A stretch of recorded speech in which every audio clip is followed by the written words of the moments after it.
A veces la gente viene y me dice, oye, el 1% de la población es psicópata.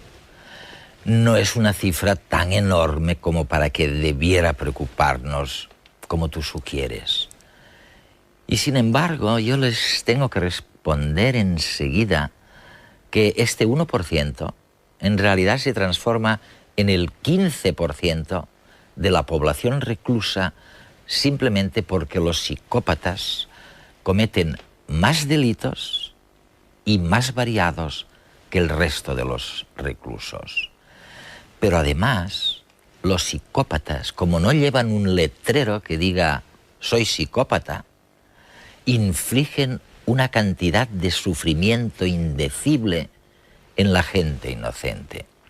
Afortunadamente, estamos descubriendo, mediante evaluaciones muy precisas, quién tiene más posibilidades de ser psicópata. Y tal vez con ello consigamos reducir una parte de este sufrimiento indecible. La psicopatía se presenta bajo más caras que la del asesino despiadado. Los psicópatas tienen formas más sutiles de hacer daño que la agresión física. Muchos de ellos llevan trajes impecables, conducen coches de lujo y ocupan puestos de responsabilidad. Tu jefe podría ser uno de ellos. Robert Hart vuelve a redes para hablarnos de peligros que muchas veces preferimos no ver. Bueno, la gente dice que un 1% no es demasiado. Y un 1% de la población, sin embargo, es psicópata. Lo importante es que más del 15% de los reclusos son psicópatas. Lo que significa, obviamente, que cometen más delitos y crímenes que la gente en general. Tú también has sugerido que cometen una mayor variedad de delitos y de crímenes. Es así, ¿no? Sí, yo he sugerido que quizá el 1% de la población general es psicópata y el 15% de los reclusos. El problema es definir lo que significa psicópata. Es como preguntar cuánta gente padece hipertensión arterial. Claro, pues depende de dónde sitúes el umbral. Y tradicionalmente, en la investigación y la práctica de Norteamérica, se define al psicópata como alguien que puntúa 30 de 40 en esta escala de 40 puntos que he creado, el test revisado de evaluación de psicópatas. Y si partimos de esto para definir la psicopatía, y no es una definición mágica en absoluto, sino un instrumento de trabajo práctico, entonces alrededor del 1% de la población general... Resulta que lo es. En cierto modo, entonces, todos tenemos algún elemento de psicopatía, ¿no? Vaya, suena interesante, pero lo más probable es que no sea así. La psicopatía es una dimensión, así que es cierto que hay grados de psicopatía, pero la inmensa mayoría de la gente puntuaría alrededor de 0 a 1 en esta escala concreta. Ahora bien, una cosa está clarísima. Los psicópatas son incapaces de sentir empatía, de ponerse en el lugar de otra persona. Aunque saben lo que hacen, no sienten ningún tipo de remordimiento. Su conciencia no les dice que han actuado mal. Saben que obran de un modo que la sociedad considera erróneo. Entienden las reglas del juego. Las conocen perfectamente. La conciencia implica conocer las reglas, pero también sentir que uno debe cumplirlas, y en su caso no es así. Un psicópata entiende las normas y puede ponerse en la piel de alguien intelectualmente o cognitivamente, pero no emocionalmente. En su conducta falta uno de los elementos más importantes de la humanidad, es decir, cómo se pueden sentir los demás. Y esto significa, por supuesto, que pueden actuar sin tener que preocuparse en absoluto de cómo repercuten emocionalmente sus acciones en nosotros. Los psicópatas son personajes habituales tanto en el cine como en las novelas. Y es que hay algo en su personalidad que los hace especialmente atractivos, casi morbosos. Normalmente se recurre a los ejemplos más extremos, asesinos en serie y criminales sangrientos que aterrorizan a todo el mundo. Pero no todos los psicópatas matan. Algunos pasan totalmente inadvertidos, al menos para los que no sufren su personalidad maligna. Podemos encontrar psicópatas en cualquier sitio. Tu hermano, tu jefe o la cajera del supermercado podrían ser algunos de ellos. Se calcula que los psicópatas son el 1% de la población. Eso quiere decir que en España hay más o menos 447.000 psicópatas.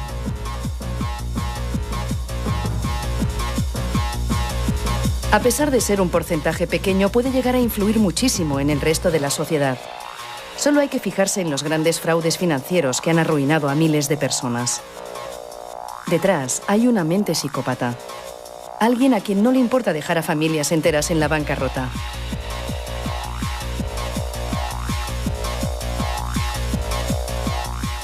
Y no les importa porque no saben lo que sienten los demás. Los psicópatas no tienen empatía.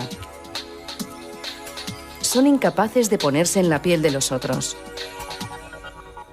Pueden entender cómo piensas, pero nunca podrán entender cómo te sientes.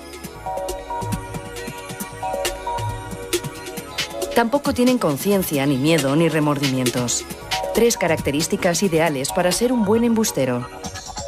Destacan como jugadores de póker, se marcan faroles y permanecen impasibles. Sus compañeros de juego son incapaces de descubrir cuándo mienten. Y la política también les llama la atención. Es un contexto donde el engaño y la mentira son indispensables, y de esto ellos saben mucho. Además, pueden acceder a puestos de poder desde donde manipulan a su gusto a muchas personas, en ocasiones incluso a países enteros.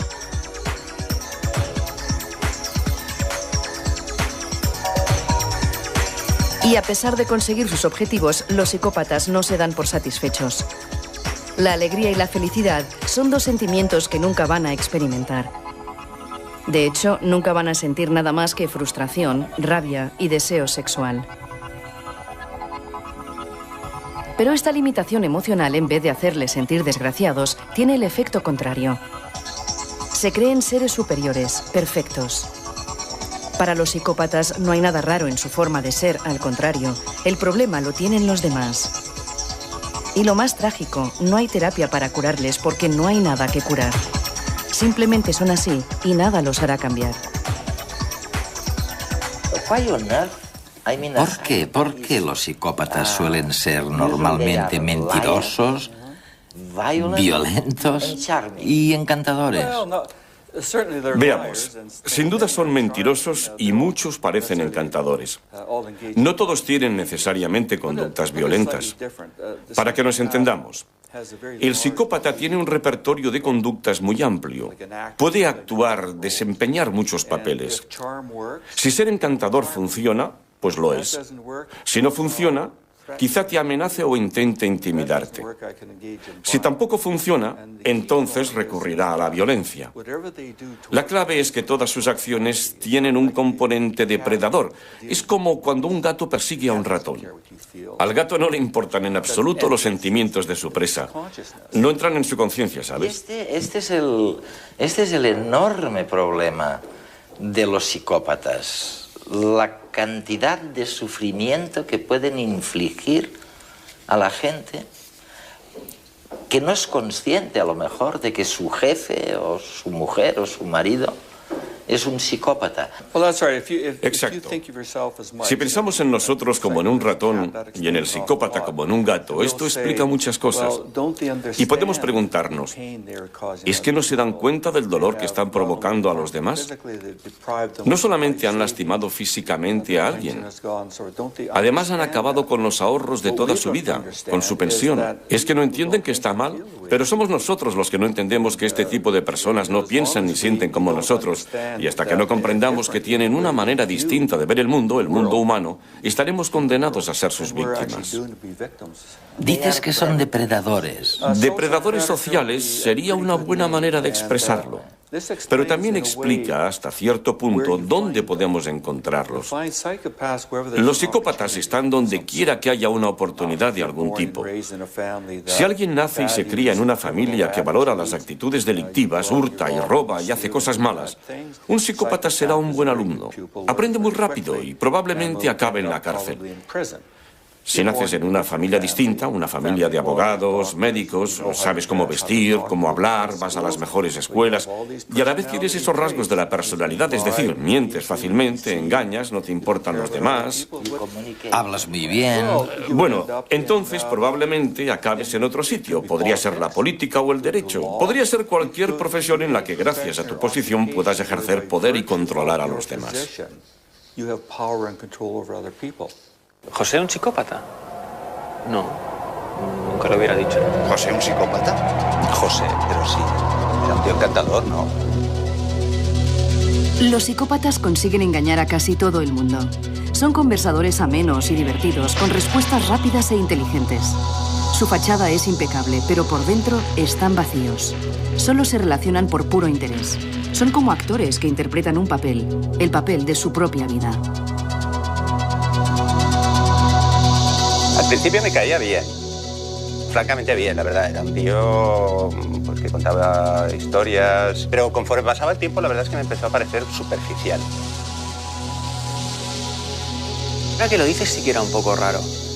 Había algo en los ojos, era como si no mostrara ninguna emoción, como si tuviera una máscara. Eso sí, siempre iba impecable, las camisas perfectamente planchadas y ropa de calidad. Siempre iba con ropa italiana. Los psicópatas tienen una necesidad de autogratificación desmesurada. Para satisfacerla se sirven de todos los que tienen a su alrededor. Y saben que con una buena apariencia es más fácil conseguir lo que quieren.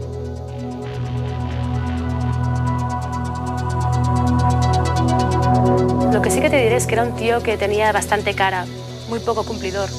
Llegaba tarde, sí, casi a diario además. Lo que pasa es que al jefe parecía no importarle, siempre se lo pasaba por alto. Son impulsivos y les cuesta mucho cumplir con las obligaciones y los compromisos.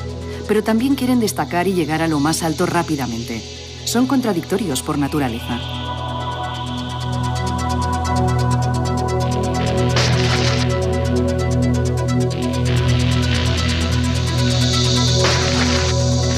Siempre intentaba destacar, siempre intentaba tirar para arriba, ¿no? Y no le importaba cómo. A mí me tenía amargada. Siempre pedía los informes a última hora y larguísimos. Y luego se colgaba en las medallas. Los psicópatas identifican a los más vulnerables y se aprovechan de ellos. Ven a las personas como simples objetos que les pueden beneficiar y no sienten ningún remordimiento. Es más, para ellos, el débil también es un imbécil, alguien que está pidiendo a gritos que le exploten.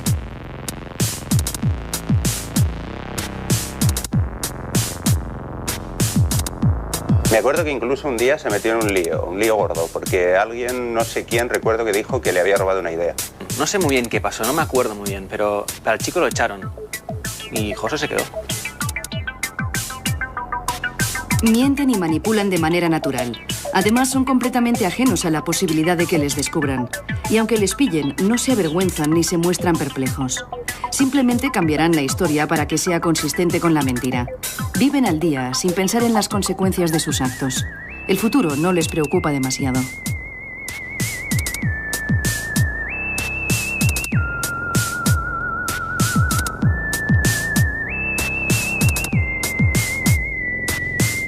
A mí me engañó totalmente, pero me entendía y me comprendía tan bien. En las relaciones de pareja, los psicópatas también son unos actores magníficos. Son incapaces de sentir amor, pero aprenden a imitar el romanticismo. El cine es una buena escuela. Repiten las frases que oyen en las películas para hacerse pasar por novios cariñosos y complacientes. Cuando la víctima muerde el anzuelo y se enamora perdidamente, aparece su lado más oscuro. En nombre del amor, le sacan todo lo que pueden. El psicópata puede ser cualquiera.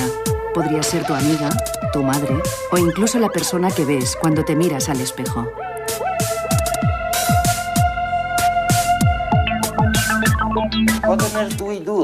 Oye, entonces, ¿qué caray podemos hacer? ¿Cómo sabemos que nos enfrentamos a alguien que supone una amenaza personal? Pues bien, normalmente no sabes que te enfrentas a un psicópata, pero sí que tienes un problema grave. Por ejemplo, Una mujer cuyo marido la maltrata se va con otras, no se ocupa de la familia. Sabe que hay algo que no funciona nada bien. Quizá no utilice el término psicópata porque no lo conoce, y muchos terapeutas, médicos, psiquiatras le dirán que la psicopatía es un mito, que no creen en ese concepto. Y la pobre mujer solo podrá decir, vaya, me enfrento a un mito, pero ese mito me pega una paliza cada noche. Es algo muy extraño.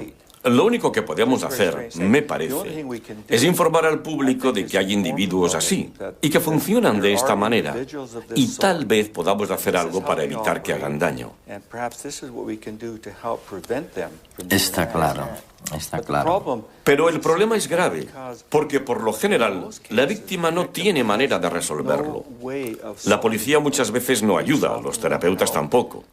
A veces los amigos creen que es la mujer la que tiene el problema. O si la psicópata es la mujer, creen que el problema es el hombre. Pero tendría que haber algo para identificarlos. Estoy pensando en nuestros telespectadores ahora, aquí en España y Latinoamérica. Quizá podamos sugerirles algo, de hecho. Tú los sugieres en tu maravilloso libro, Serpientes con trajes. Dices que hay algunos elementos antisociales, afectivos, personales o del estilo de vida que están claramente marcados. Por ejemplo, en la esfera interpersonal, ¿qué crees? ¿Son superficiales, grandilocuentes, modestos? Pueden ser todas estas cosas en momentos diferentes. Hay que pensar en ellos como si actuaran sobre un escenario. Adoptarán el personaje que más les convenga para la situación. Los que lo analicen con detenimiento verán que esa actuación no es demasiado buena, sino puro juego sucio. Pero la gran mayoría no tendrá el tiempo o la energía para ir más allá de la fachada. Creerá que la persona es lo que aparenta. Habla muy bien, te dirá que tiene mucho dinero, que hará cosas fantásticas por ti. Y por supuesto nunca sucede. Pero no solemos ahondar tras la superficie. Es como si el fondo fuera menos importante que la forma. Los políticos son expertos en eso. Más de una vez me he planteado qué pasaría si un político dijera la verdad y solamente la verdad e intentara que le eligieran de ese modo. Cosa difícil. Sí, sería muy difícil. Además, creo que en la política y en el póker hay que mentir, engañar, es parte del juego. No estoy diciendo ni mucho menos que todos los políticos sean psicópatas. Pero si yo fuera un psicópata, si tuviera todas las habilidades sociales necesarias, supiera qué hay que hacer, quizá lo intentaría con la política, porque las oportunidades están ahí. Sería genial. Y de paso, con el estilo de vida, ¿qué pasa? ¿Resulta también muy variable? ¿Tienen los psicópatas un estilo de vida especial? El estilo de vida de la mayoría de los psicópatas consiste en buscar nuevas oportunidades, nuevas sensaciones. Buscan estímulos, se aburren con mucha facilidad. Por eso, normalmente no trabajan en el mismo sitio durante demasiado tiempo. No se pasan muchos años en una pequeña empresa con el objetivo de llegar a dirigirla. Lo que hacen es buscar otras oportunidades en lugares más grandes en los que saciar sus ansias. Tienden a ser bastante impulsivos, pero de una manera controlada. Cambian de trabajo rápidamente. No necesariamente se lían a puñetazos, aunque podrían hacerlo, pero normalmente no lo hacen. Buscan nuevas cosas por hacer. Y no es lo mismo que con los paracaidistas o los escaladores que asumen muchos riesgos. Exacto. Esta gente lo ha planeado todo. Sabe cuáles son los riesgos y ha decidido que lo que les toca es asumir el riesgo e intentar superarlo.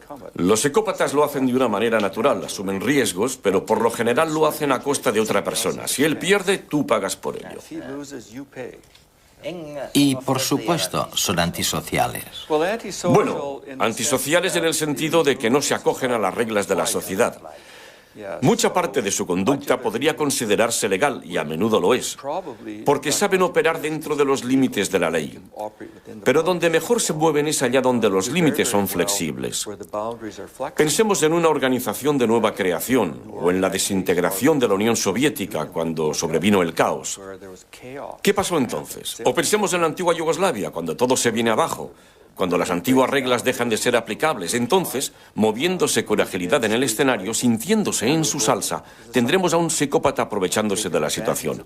Lo mismo pasa con las empresas. Si impera el caos y las reglas son poco claras, flexibles, el psicópata saldrá adelante extremadamente bien.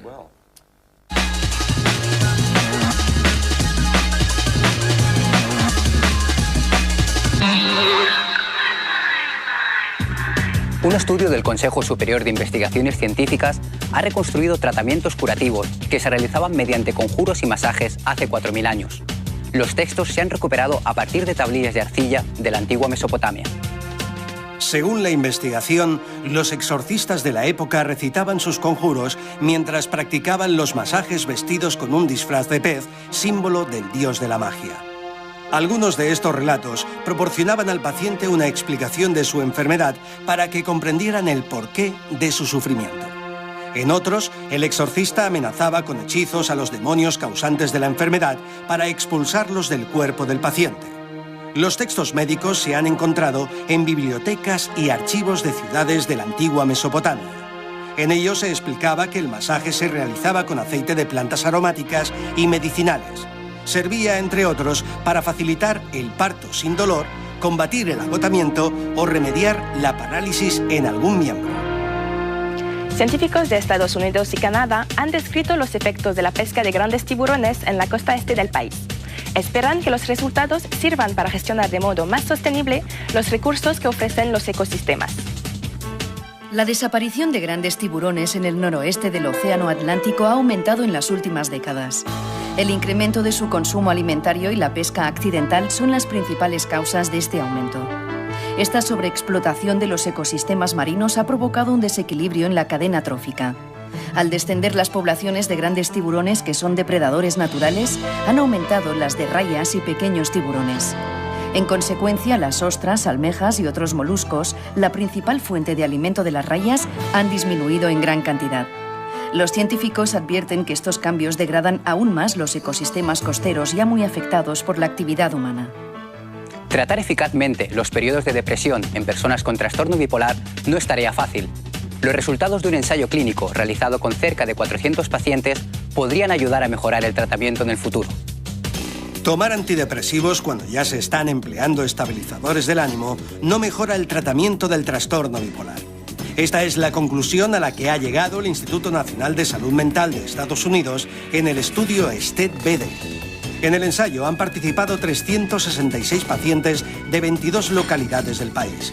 A todos ellos se les administró un estabilizador del ánimo. Además, a la mitad de los participantes se les suministró un antidepresivo, mientras que el resto tomó un placebo. Después, se comparó la evolución del trastorno bipolar entre los distintos grupos. Según los resultados, todos presentan el mismo porcentaje de recuperación. El estudio promete más resultados que ayudarán a diseñar nuevas opciones para el tratamiento del trastorno bipolar. La falta de donantes de sangre constituye un serio problema. Por otra parte, las transfusiones entre grupos incompatibles pueden desencadenar graves enfermedades e incluso la muerte. Estas limitaciones podrían solventarse gracias al hallazgo de un equipo danés. Los grupos sanguíneos A, B, AB y 0 se deben a la presencia de proteínas concretas en la membrana de los glóbulos rojos.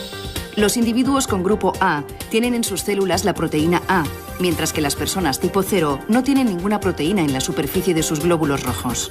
Científicos de la Universidad de Copenhague han desarrollado una técnica que permite convertir sangre de los grupos A, B y AB en grupo 0. El sistema utiliza unas enzimas que eliminan de los glóbulos rojos las proteínas específicas de los distintos tipos de sangre. El avance es de gran importancia porque el grupo 0 se considera universal y puede emplearse en cualquier tipo de transfusión. Ahora están estudiando si la sangre que se obtiene con este sistema es segura y efectiva.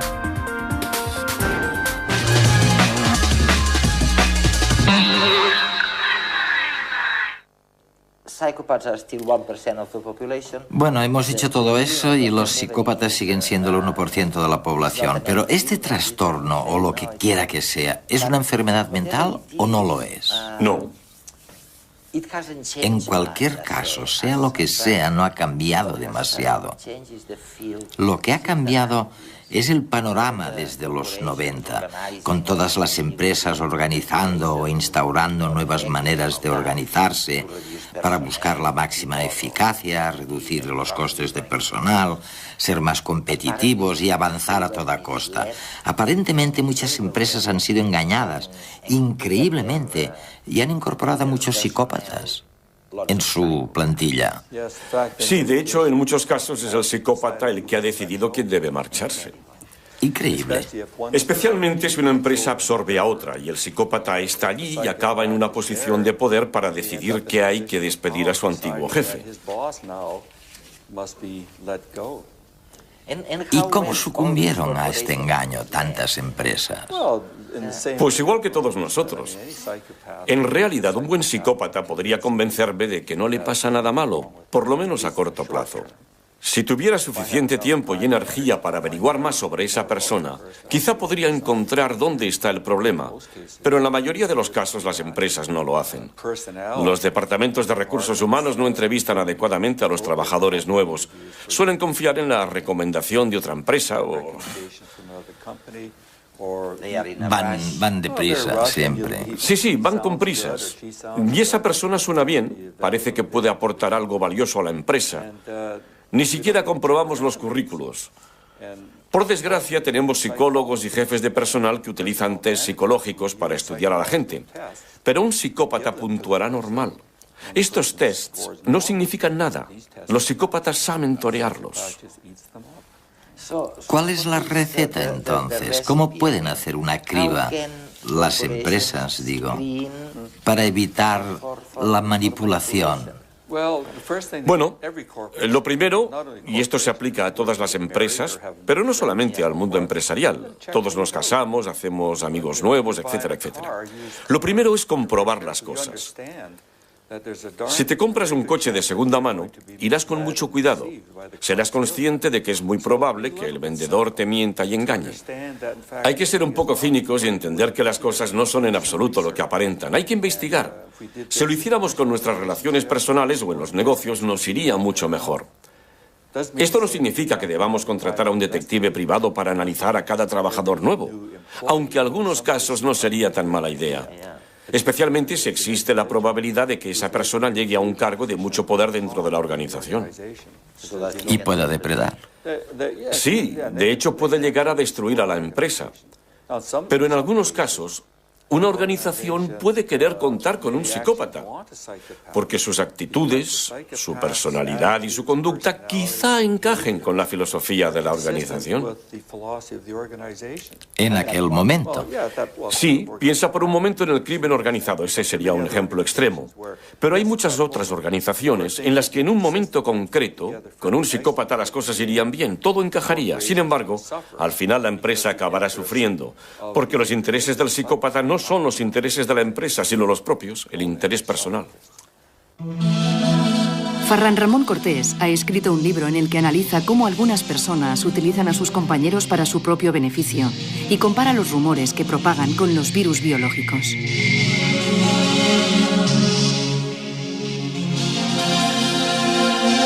En todas las empresas, desde mi punto de vista, en todas sin excepción, hay personas tóxicas.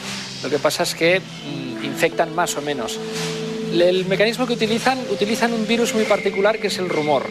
Y a través del rumor, la enfermedad que provocan es la rotura de la comunicación interna y la desestabilización, en muchos casos, de la propia organización.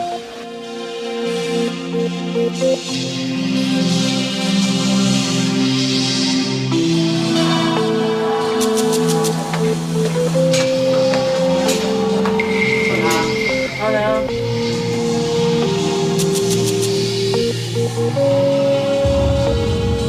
En las epidemias de rumores participan tres tipos de personas. En primer lugar, los reservorios, que son los que lanzan el rumor. Llevan el virus dentro y lo lanzan.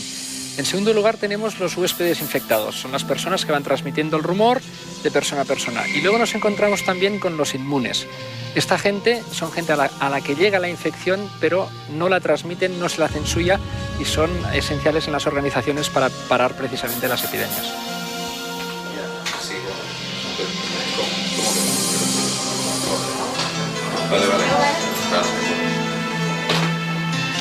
Los rumores, igual que los virus, van pasando de unos a otros, se van contagiando hasta que alcanzan una parte sustancial de la plantilla. Por el camino van intoxicando y lo que producen es una destrucción de la comunicación interna. Hay situaciones propicias para que empiecen estos procesos de epidemia de rumores. Una de ellas es cuando hay situaciones de cambio. En las situaciones de cambio se generan muchos rumores porque proyectamos nuestros miedos, sobre todo en el peor de los escenarios, en forma de rumores que difundimos a gran velocidad.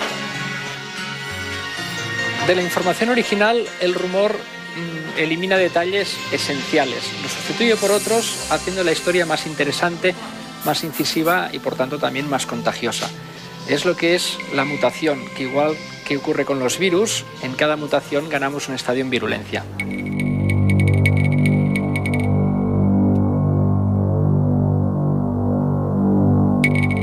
Las personas emocionalmente más expresivas son a la vez las personas que tienen mayor capacidad de contagio. En circunstancias normales son personas imprescindibles en las empresas porque ayudan a crear climas de compañerismo, ayudan a generar relaciones y ayudan a funcionar la compañía. Pero al mismo tiempo, infectadas por una cadena de rumores son también las más peligrosas.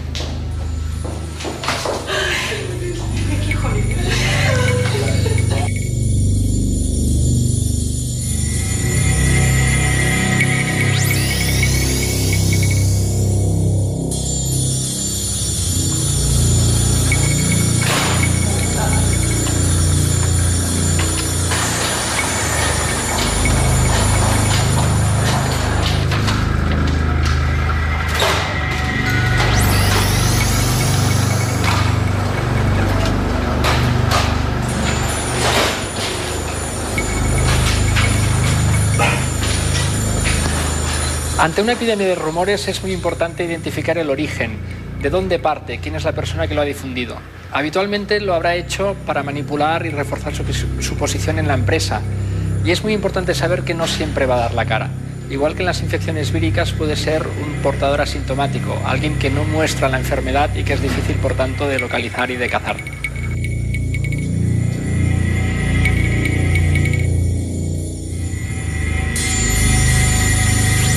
Al igual que en otras infecciones víricas, aquí también existe la posibilidad de tener una vacuna. La vacuna que yo propongo son un conjunto de actuaciones que lo que quieren es reforzar la confianza entre la gente. Con confianza se produce inmunidad y los rumores llegan porque siempre están allí, pero no calan y no dañan a la organización. ¿La psicopatía tiene causas genéticas o depende del entorno? Pues de hecho ambas cosas, aunque probablemente los genes influyen más que el entorno. Este debate ha estado vigente durante mucho tiempo y seguirá estándolo, especialmente en este ámbito. Porque la pregunta que se hace la gente es, ¿el psicópata nació malvado o se volvió malvado? Sí. Y la respuesta es una combinación de ambas cosas. No existe un gen para la psicopatía. No. No lo hemos descubierto todavía. Con el tiempo quizá encontremos una combinación de genes que expliquen la conducta. Pero lo que sí tenemos son buenas pruebas científicas de que hay factores genéticos muy fuertes que entran en juego. ¿Y esto no plantea problemas jurídicos muy serios? Es decir, si es algo marcadamente genético, ¿cómo podemos culparlos por lo que han hecho? Si es tan claramente genético, ¿cómo les podemos culpar? Bueno, hay muchas otras cosas que se deben a componentes genéticos. Por ejemplo, la inteligencia. Hay personas que por naturaleza no son muy listas, pero seguimos responsabilizándolas de sus actos y entienden las reglas del juego. Lo mismo sucede con la psicopatía. Esto se ha debatido varias veces en Estados Unidos y el argumento que se esgrime es que los psicópatas no juegan con todas las cartas porque les falta algo. Les falta la capacidad de entender que lo que hacen tiene consecuencias emocionalmente devastadoras sobre los demás. Y hay quien dice, bueno, quizá no sean responsables porque carecen del componente emocional. Pero ese argumento no ha prosperado. Y la ley, en Estados Unidos por lo menos, dice que si conoces las reglas del juego y sabes distinguir el bien del mal, entonces puedes ser procesado. Eres responsable de tus actos. A un psicópata se le da muy bien intentar utilizar eso mismo que mencionabas. Te dirá, no es mi culpa, yo nací así, es culpa de los demás, es culpa de la sociedad. Pero no es verdad, toman sus propias decisiones. Bueno, ya los hemos identificado, más o menos. Cometen un delito o un crimen y los ponemos en la cárcel. Sí. ¿Y luego qué hacemos? Tú tienes enorme experiencia, has analizado varios centros penitenciarios por todo el mundo. ¿Qué hacemos con ellos? Pues normalmente lo que hacemos no es lo adecuado. Para los delincuentes y criminales tenemos programas de tratamiento o programas conductuales e intentamos que todos obedezcan las mismas reglas utilizando las mismas técnicas. Pero con los psicópatas no funciona, porque la mayoría de estas técnicas se basan en la emoción, la capacidad de experimentar ansiedad, miedo, remordimientos, todas tienen bases emocionales. Y con un psicópata es un método equivocado. Si le dices a un psicópata, lo que haces está poniendo en peligro a otras personas, les estás haciendo daño, tienes que cambiar, pues te dirán, de acuerdo, cambiaré. Pero será una respuesta superficial, porque en su foro interno esa persona pensará, ¿y por qué debería cambiar? Yo estoy bien. Si eso no funciona, ¿cómo deberían ser entonces los programas? Pues lo primero que deberíamos hacer es desconfiar muchísimo de todos los psicópatas que de repente afirmen sentir empatía. Es imposible que cambien su esencia de la noche a la mañana por mucho que utilicen las palabras adecuadas y digan, estoy curado, he encontrado a Dios, he encontrado a Cristo, ahora sí que sé lo que estoy haciendo. Hay que hacer caso omiso de afirmaciones así porque lo que cuenta son los actos. Y por otro lado, es importante convencerles de que pueden beneficiarse si cambian un poco su conducta. Es decir, que va en su propio interés cambiar, no mucho, porque no van a cambiar mucho, pero sí hasta cierto punto. Decirles que se pondrán en menos líos o que pasarán menos tiempo en la cárcel del que pasarían si no cambiaran.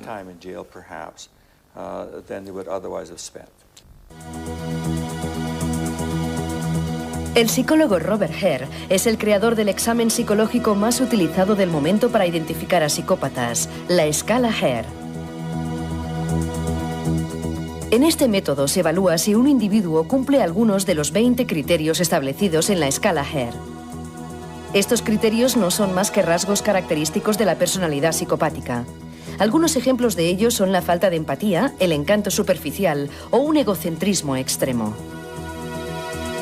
Para llevarla a cabo, el paciente es sometido a un cuestionario estructurado. Es entonces cuando el evaluador concede para cada criterio 0, 1 o 2 puntos en función de si el paciente no lo cumple, lo hace parcialmente o lo cumple en su totalidad. Tras el test, el evaluado adquiere una puntuación final que varía de 0 a 40, considerándose psicópatas a los individuos con calificaciones superiores a 30. Recientemente se ha desarrollado una nueva prueba para detectar si la percepción de la violencia varía entre criminales psicópatas y aquellos que no lo son. Su resultado ha sido un éxito y tan solo 10 minutos parecen suficientes para reconocer individuos con trastornos psicopáticos. Este examen sencillo obliga al evaluado a clasificar palabras en agradables, desagradables, violentas o pacíficas. Por ejemplo, ¿es la palabra sangre agradable o desagradable? Y matar, ¿se cataloga como violenta o pacífica? El tiempo requerido para asociar términos tanto de forma correcta como errónea parece ser mucho menor en psicópatas, dejando constancia de la concepción anómala que poseen de la violencia.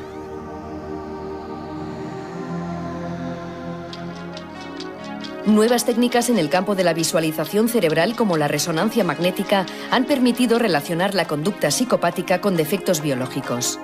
Así, la corteza prefrontal, vital para gestionar los impulsos, presenta una reducida actividad. Neurotransmisores inhibidores de la conducta agresiva, como la serotonina, también parecen escasear en el cerebro del psicópata. En definitiva, los últimos avances en psicología y técnicas de imagen cerebral han facilitado la diagnosis de la psicopatía. El reto ahora consistirá en la cura y la reinserción de los que la padecen.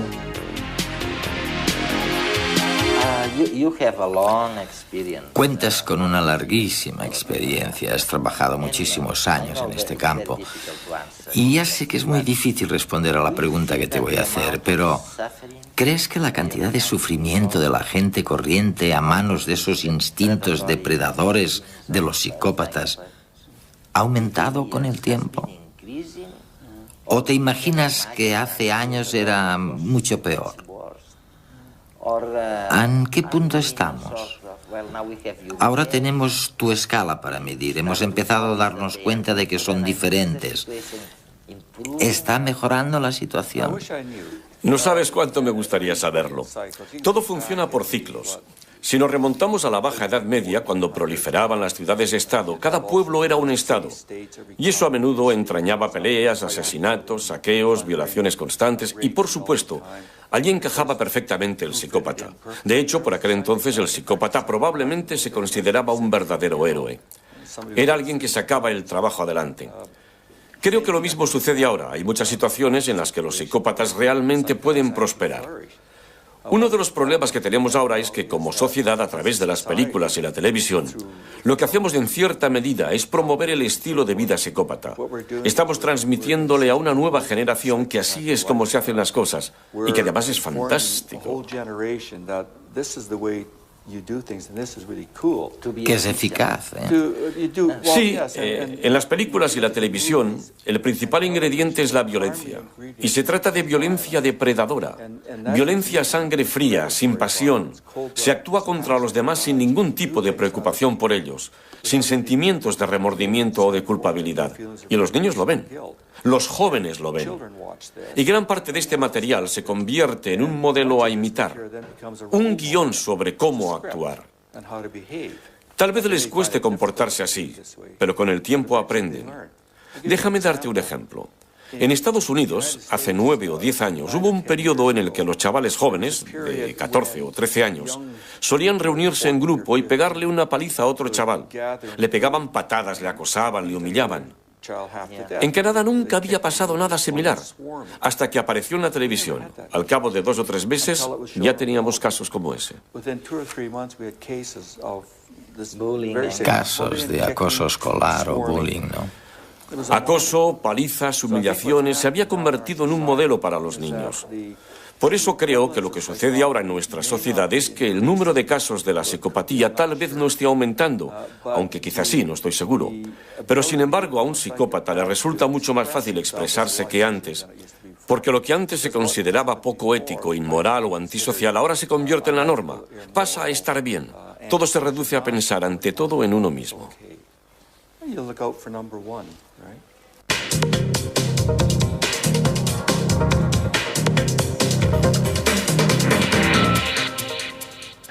Probablemente la pregunta que más se relaciona con mi motivación en el campo de la criminología es lo que hace que las personas busquen en la violencia su modo de estar en el mundo.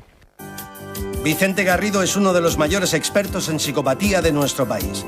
Sus investigaciones en la Universidad de Valencia van mucho más allá de los libros y se puede decir que ha mirado a más de un psicópata a los ojos. Hoy nos habla de qué hay en esas mentes.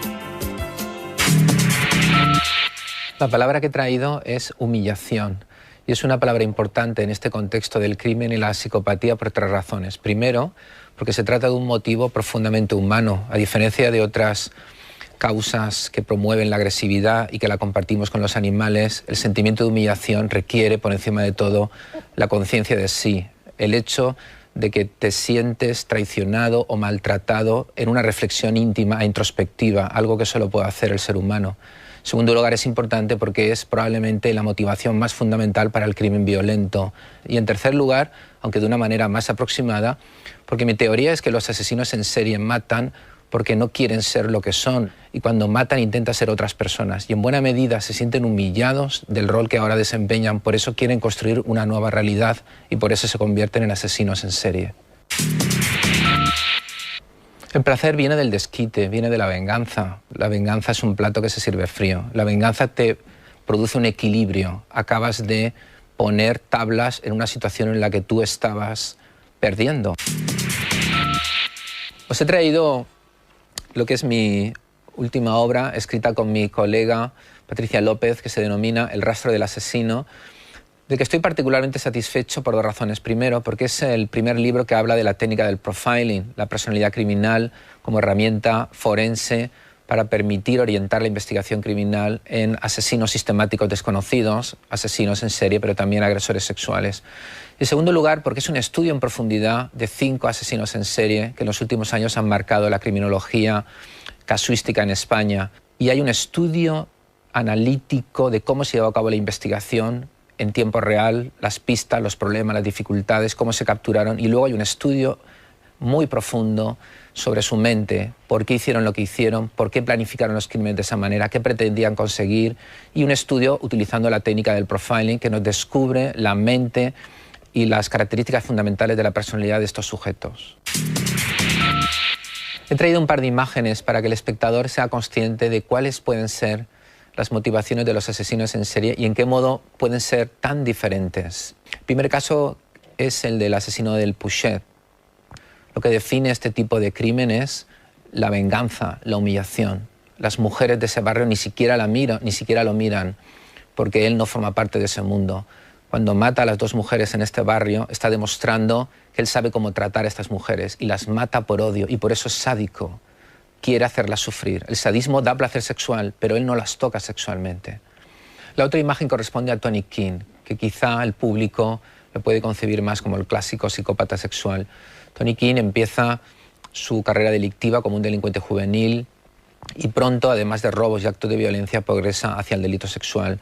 Mientras que antes en Inglaterra necesitaba el control de la víctima hacia la inconsciencia para poder satisfacer su fantasía sexual, ahora vemos que ese control no es suficiente. Ya no basta con que la mujer esté inconsciente, tiene que estar muerta. El control ha de ser absoluto. Lo que nos muestra Tony King es un camino que empezó en su adolescencia y que culmina en la necrofilia. Pues he traído un objeto hasta cierto punto histórico porque el primer caso documentado en el que se aplicó la técnica del perfil criminológico a la hora de ayudar en la captura de un asesino en serie fue justamente en el caso de Ferrandiz, y tuve la oportunidad de ser yo en ese caso la persona responsable de colaborar con la Guardia Civil y el juez para capturar a Ferrandiz. Él me escribió de su puño y letra cómo llevó a cabo el primero de los crímenes, y es justamente lo que puede ver el espectador aquí.